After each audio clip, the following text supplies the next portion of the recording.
Nous allons maintenant nous intéresser à la variation du signe des images de la fonction, par la fonction. Donc, voir quand est-ce que le y sera positif ou négatif ou nul en fonction du x de départ. Alors pour ce faire, on écrira donc ces différentes choses dans un tableau qui sera en fait un résumé de notre graphique. Alors, voici notre petit graphique exemple, et pour compléter le petit tableau résumé, on va d'abord s'intéresser au x. Alors, qu'est-ce qui m'intéresse sur la ligne des x?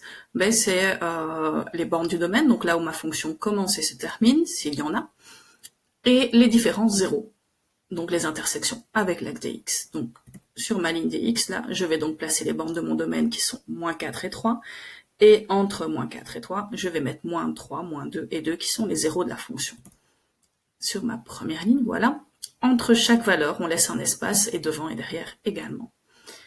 Ensuite, sur la ligne des y, on va s'intéresser donc aux signes. On a dit soit positif, soit négatif, soit nul. Donc je commence par mettre les zéros, c'est ce qu'il y a de plus simple, parce que ça correspond à moins 3, moins 2 et 2. C'est ceux que j'ai mis sur la ligne des x au milieu. Donc je peux déjà mettre les zéros en dessous.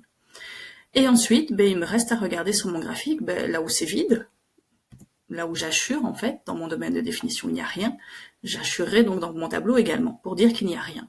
Donc ici, par exemple, en dessous du moins 4, ne pas oublier d'assurer, vu que ce point n'appartient pas au graphique.